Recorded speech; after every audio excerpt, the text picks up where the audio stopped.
Welcome to my channel. Subscribe, listen, and enjoy my stories every day. The sun has already set, and a cool breeze wafts through the open window of our bedroom, rustling the sheer white curtains. I sit on the edge of the bed, scrolling through my phone, waiting for Emily to come home. It's late, later than usual. She's often out with friends or colleagues, but she always calls or texts if she's going to be late. Tonight, there's been nothing but silence. Just as my mind starts to spiral with worry, I hear the familiar sound of keys jangling and the front door creaking open. I jump up and walk to the living room. Emily stands there, her face flushed, looking slightly disheveled. Her auburn hair is tousled, and she avoids my eyes as she slips off her heels. "Hey," she says, her voice a bit too bright. "Sorry, I'm late. Lost track of time with the girls." I force a smile. "No problem. Everything okay?" "Yeah, just a long day. You know how it is." She gives a dismissive wave, then starts to head toward the kitchen. "Emily," I call after her. "Where's your ring?" She stops in her tracks, her back still facing me. For a moment, the room feels like it's holding its breath. Slowly, she turns around, her left hand conspicuously bare. "Oh, that," she says, glancing at her hand as if seeing it for the first time. "I lost it. But don't worry, I found it again.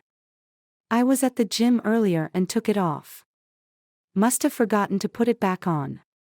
Her explanation comes out in a rush, and she laughs nervously. My stomach tightens.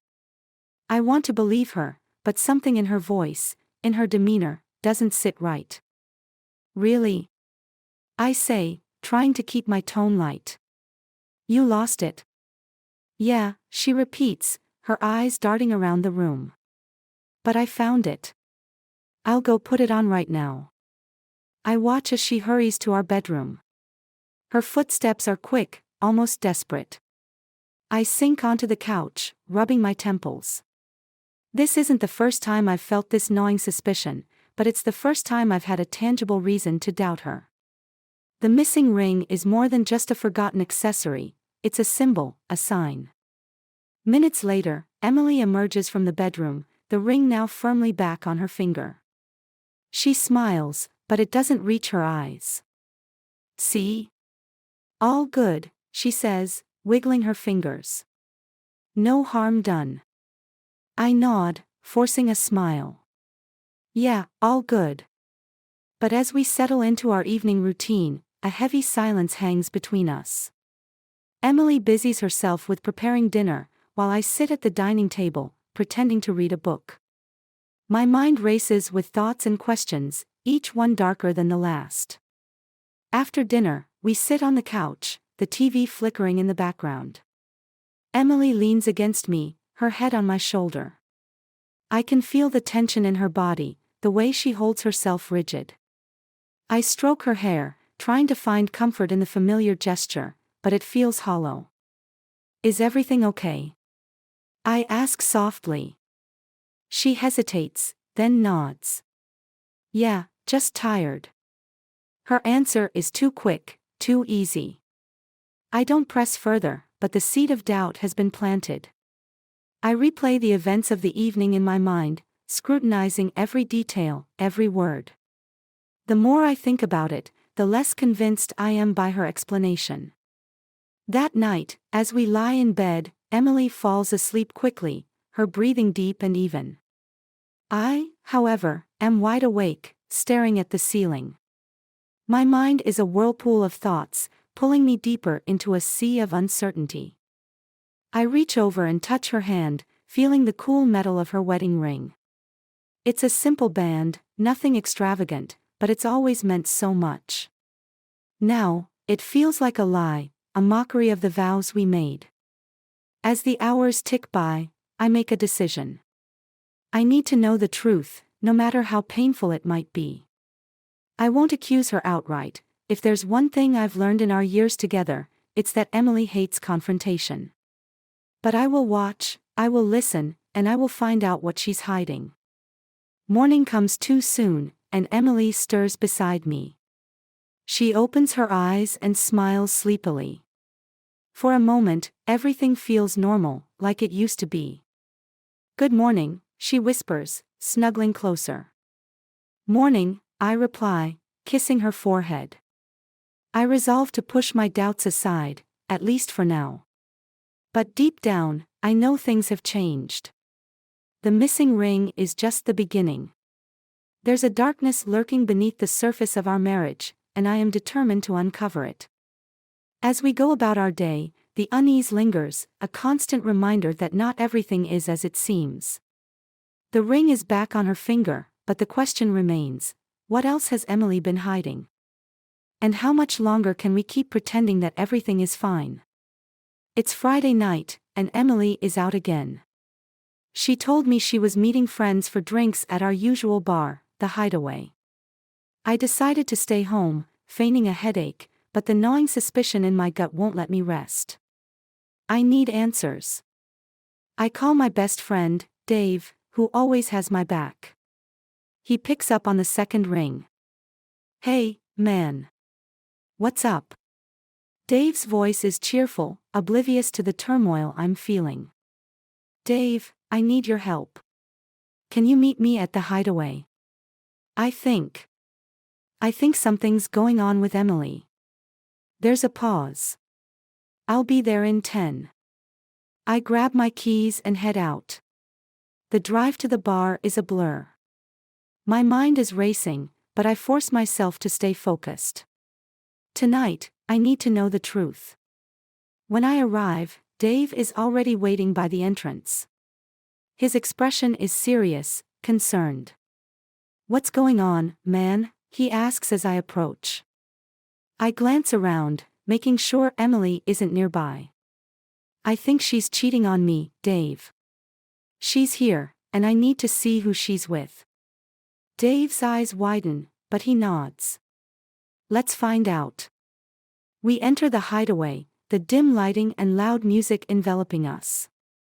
I scan the crowd, searching for Emily. It doesn't take long to spot her. She's at a table near the back, laughing with a group of people. But it's not her friends that catch my attention.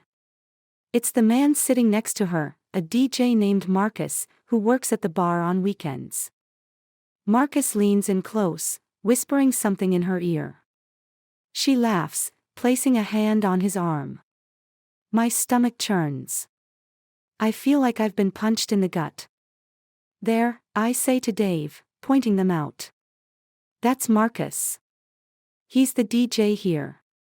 Dave frowns. "I've seen him around. You sure something's going on?" I watch as Emily touches Marcus's face, her fingers lingering on his cheek. "It's more than just friendly." "Yeah, I'm sure." We move to a corner where we can observe without being seen. My heart is pounding, each beat echoing in my ears. I can barely hear the music over the rush of blood in my head. After a few minutes, Emily and Marcus get up from the table. They walk to the bar, ordering drinks, their bodies close. Marcus slips an arm around her waist, and she doesn't pull away. "I can't watch this," I mutter, turning to Dave. "What do I do?" Dave looks conflicted. "You need to talk to her, man. But not here, not now. Get proof, then confront her." I nod, knowing he's right. My phone is in my hand before I realize it.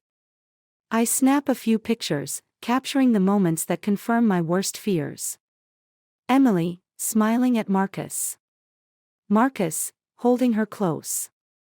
It's all there, undeniable. We wait for another hour, watching as Emily and Marcus drink and laugh, oblivious to the world around them. Finally, they leave together, heading towards the back exit. Dave and I follow at a distance, my heart in my throat. The alley behind the Hideaway is dark and deserted. Emily and Marcus stop near Marcus's car, their silhouettes clear under the dim streetlight. Marcus pulls her into a kiss, and she responds eagerly. That's it. I can't take it anymore. I step forward, my hands clenched into fists. Emily. My voice is sharp, cutting through the night. She jumps, pulling away from Marcus. Her eyes go wide when she sees me. James, what are you doing here? I could ask you the same thing, I say, my voice trembling with anger. What the hell are you doing? Marcus steps forward, trying to play it cool. Hey, man, this isn't what it looks like. Shut up, I snap. This is exactly what it looks like. Emily looks between us, her face pale. James, I can explain. I laugh bitterly. Explain? What is there to explain? I saw everything. She reaches for me, but I step back. James, please. It was a mistake. It didn't mean anything. I shake my head, feeling the weight of betrayal crush me. Didn't mean anything. Emily, you lied to me. You betrayed me. Marcus tries to intervene again, but Dave steps in front of him. Back off, man. This isn't your fight. Marcus raises his hands in surrender. Fine, whatever. I'm out of here. He gets in his car and drives away, leaving Emily and me alone in the alley. The silence is deafening. Emily starts to cry, tears streaming down her face. James, I'm so sorry. I don't know what I was thinking. I take a deep breath, trying to steady myself. Emily, I trusted you. We built a life together, and you threw it away. She sobs, covering her face with her hands. I know. Please, just give me a chance to make it right. I feel a mix of anger and heartbreak. I don't know if I can, Emily. I don't know if I want to. Dave places a hand on my shoulder. Come on, man. Let's get out of here. I nod, feeling numb. As we walk away, Emily's cries echo in the night, but I don't look back. The image of her with Marcus is burned into my mind, a reminder of the betrayal I can't forget. The ride home is silent, Dave's presence a comforting anchor in the storm of my emotions. When we arrive at my place, he pulls me into a hug. I'm here for you, James. Whatever you need. I nod, grateful for his support. Thanks, Dave. I don't know what I'm going to do, but, thanks. He gives me a reassuring pat on the back. Take it one step at a time. You'll get through this. I watch as he drives away, then head inside. The house feels empty, hollow. I sit on the couch, staring at the pictures on my phone. Each one is a knife to the heart, but I can't look away. The truth is out. Emily's betrayal is undeniable, and the life we had is shattered. But as I sit in the darkness, I make a vow. I won't let this destroy me. I will find a way to move on, to rebuild. And if Emily thinks she can just walk back into my life, she's got another thing coming. I will make sure she understands the pain she's caused. The road ahead is uncertain, but one thing is clear, this is just the beginning. The days following Emily's betrayal are a blur of anger, sadness, and confusion. I go through the motions at work, my mind preoccupied with the images of Emily and Marcus. I can't eat, can't sleep, and every time I close my eyes, I see them together. Dave checks in on me regularly, and my other close friends, Sarah and Mike, rally around me as well. Their support is a lifeline, but the pain is still raw. One evening, a week after that fateful night, I sit in my living room with Dave, Sarah, and Mike. We've been talking about everything except Emily, but the conversation inevitably turns to her. So, what are you going to do? Sarah asks, her concern evident in her eyes. I take a deep breath, the anger simmering just below the surface. I need to confront her. I need to tell her how much she hurt me. Dave nods. Yeah, but you need to do more than that. She needs to understand the consequences of her actions. Mike, who has been quiet so far, speaks up. James, maybe you should think about getting back at her. I look at him, surprised. What do you mean? Mike leans forward, his expression serious. I mean, she betrayed you. She deserves to feel the same pain she's caused you. The idea takes root in my mind. I've always been a straightforward person, never one for games or manipulation.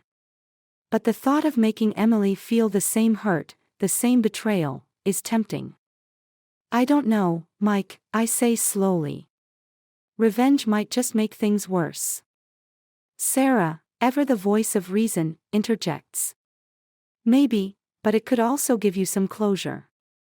It might help you move on. I think about it for a moment, then nod. Okay, but I need a plan. I need to do this right. Dave grins. I've got an idea. He lays out a plan that involves using social media to create the illusion that I've moved on. We decide to make it seem like I've met someone new, someone better. The goal is to make Emily see what she's lost and to make her regret her actions.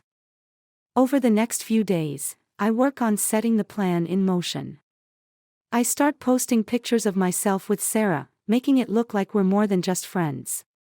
Sarah is more than willing to help, and we stage photos that show us laughing, having fun, and generally enjoying each other's company. The first few posts get immediate reactions. Friends and acquaintances comment with surprise and curiosity. Emily, however, remains silent. I know she's seen them, she's always been active on social media, but she doesn't react publicly.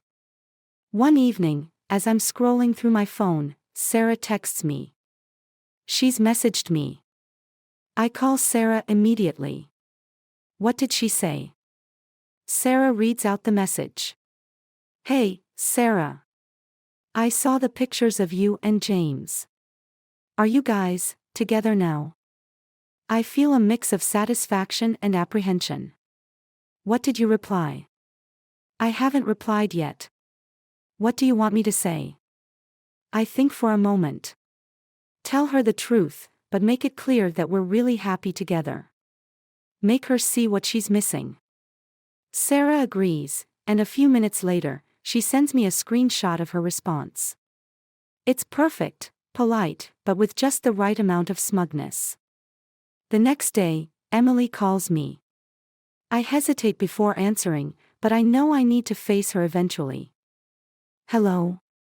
James, can we talk? Her voice is shaky, uncertain. About what, Emily? About us. About everything. I pause, then agree. Fine. Come over tonight. She arrives a few hours later, looking tired and worn. She stands in the doorway, wringing her hands. Come in, I say, stepping aside. We sit in the living room, the tension thick between us. She looks around, noticing the changes I've made since she left. James, I know I hurt you. I'm so sorry. I nod, keeping my emotions in check. You did. And it's not something I can just forget. She looks down, tears welling up in her eyes. I don't know why I did it. I was stupid, and I made a terrible mistake. I lean back, crossing my arms. You betrayed me, Emily. And now, you have to live with the consequences. She looks up, her eyes pleading. I know. I miss you. I want to make things right. I sigh, shaking my head. It's not that simple. You broke my trust. How can I believe anything you say now? Emily reaches out, trying to take my hand, but I pull away. Please, James. I love you. I want to fix this. Her words cut deep, but I remind myself of the plan. I stand up, walking to the window. Emily, I've moved on. I've met someone new. She gasps, her face crumbling. What? Who? I turn to face her. Sarah. She stares at me, shock and pain etched on her face. Sarah. But she's your friend. She was my friend. Now, she's more than that. Emily stands up, her hands shaking. James, please. I can be better. I can change. I shake my head. It's too late, Emily. You made your choice. She sobs, covering her face with her hands. I can't believe this is happening. I watch her for a moment, feeling a mixture of satisfaction and sorrow. This isn't easy, but it's necessary. She needs to understand the gravity of what she's done. Emily, you need to leave. She looks up, her eyes red and swollen. James, please. Just give me another chance. I shake my head. No. It's over. She stumbles to the door, looking back at me one last time. I'm so sorry. I don't respond, and she leaves, closing the door behind her. The house is silent, and I feel a strange mix of relief and emptiness. Dave calls me later that night. How did it go? I tell him everything. He listens, then says, "You did the right thing, James." She needed to see what she lost. I nod, even though he can't see me. Yeah. It was hard, but it had to be done. As I hang up, I feel a sense of closure. Emily's betrayal hurt me deeply, but now, I can start to heal. The plan worked, and while it doesn't erase the pain, it gives me the strength to move forward. I sit on the couch, staring at the pictures on my phone. Sarah and I, smiling and laughing. It's all a facade, but in a way, it's helped me see that there is life after Emily. There is hope. And maybe, just maybe, I can find real happiness again. A month passes, and I find myself adjusting to life without Emily. The staged photos with Sarah have ceased, but the healing process has begun. Emily continues to reach out, but I ignore her messages and calls. My friends keep me grounded, and slowly, I start to feel like myself again. One evening, while I'm out with Dave, Sarah, and Mike at a new bar in town, I notice someone familiar across the room. Marcus, the DJ who was with Emily that night, is playing his set. My blood runs cold, but I force myself to stay calm. Tonight is about moving forward, not dwelling on the past. Dave nudges me. You okay, man? I nod, trying to push the anger down. Yeah, just wasn't expecting to see him here. Sarah looks over, her eyes narrowing. Want us to leave? No, I say, shaking my head. I'm not running away. We order drinks and find a table. The conversation flows, and I start to relax. But then, out of the corner of my eye, I see Marcus approaching. He's alone, a smirk on his face. Hey, James, he says casually, leaning against our table. Didn't expect to see you here. I take a deep breath, meeting his gaze. Neither did I. He glances at Sarah, Dave, and Mike, then back at me. Can we talk? Privately. Dave stands up, his expression stern. Whatever you've got to say, you can say it here. Marcus raises his hands in mock surrender. All right. I just wanted to apologize. Apologize? I echo, my voice dripping with disbelief. For what? For sleeping with my wife. Marcus shifts uncomfortably, the smirk fading. Look, man, I didn't know she was married at first. She didn't tell me until it was too late. My anger flares. And that makes it okay? No, he says quickly. It doesn't. I just wanted you to know that I didn't go after her knowing she was your wife.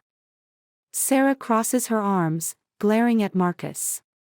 you should have walked away the moment you found out. I know, Marcus admits, his voice low. I'm sorry. Truly. I stare at him, searching for any sign of sincerity. Finally, I nod. Fine. I accept your apology. But that doesn't change what happened. Marcus nods, looking relieved. I get it. I just wanted to clear the air. He walks away, leaving us in an uneasy silence. I look at my friends, who offer sympathetic smiles. The night continues, but the encounter with Marcus leaves a sour taste in my mouth. The next morning, I wake up to a barrage of texts from Emily.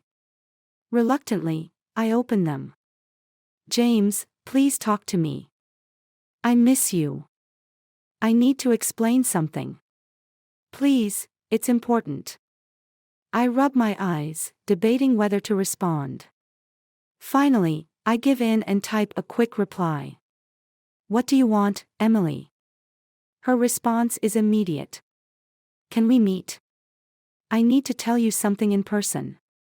Against my better judgment, I agree. We meet at a small cafe later that day.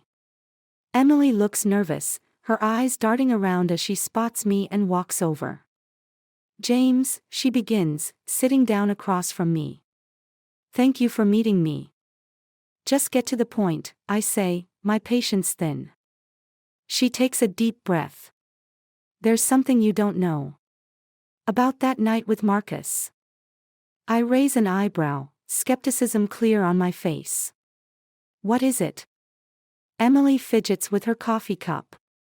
I didn't just randomly end up with Marcus. It was planned.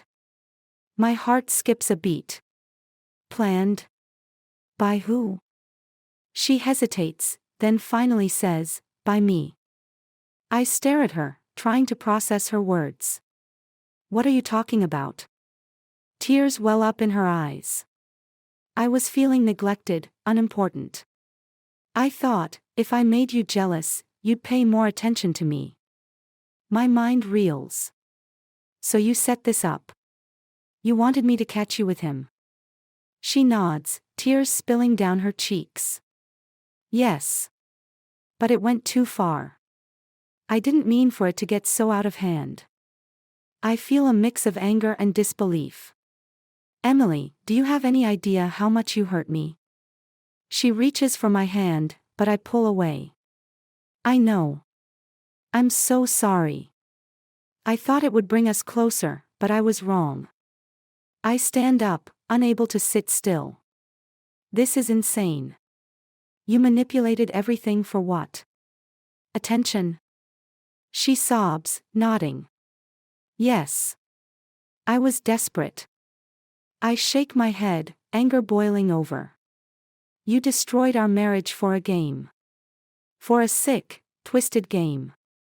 Emily stands, trying to reach out to me. James, please. I love you. I made a mistake. I step back, my mind made up. No, Emily. This is more than a mistake. This is unforgivable.